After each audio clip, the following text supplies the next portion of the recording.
A country music festival was underway in Las Vegas when this shooting began. We have an active shooter. We have an active shooter inside the warehouse. Once again, people are saying and doing the predictable.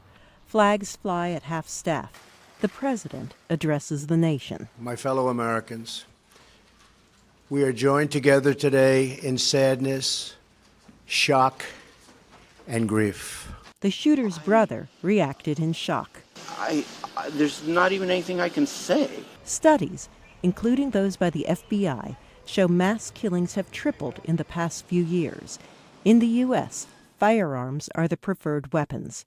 Until Sunday night, the shooting at an Orlando nightclub in June of last year was the deadliest in recent U.S. history. Hold your candles for who we lost. 49 people died in that shooting, but killers have also used trucks filled with fertilizer.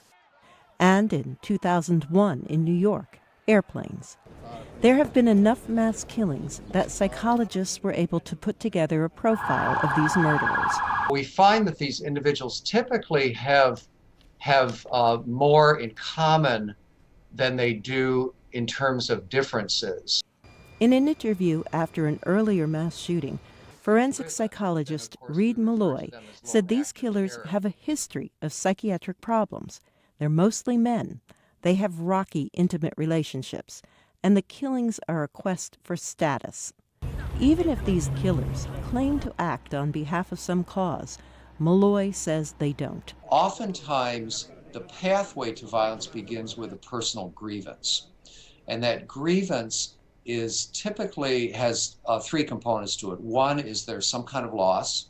Secondly, there's the feeling of humiliation. And then thirdly, there's anger toward and blaming of a person or a group of people that have caused them to have this problem. Access to weapons is one factor, but social media is another. News of the killing travels around the globe on Facebook and Twitter. I had friends on Facebook message me saying that he's not here, and then I didn't want to believe it. And then I refreshed the page that's telling the victims, and at 6:10, I saw his name on the page, and I broke out in tears. Malloy says social media makes the killers notorious, and when other people see the attacks online, sometimes in real time, they want to imitate these atrocities. He predicts that we'll see more mass killings in the future. Carol Pearson, VOA News, Washington.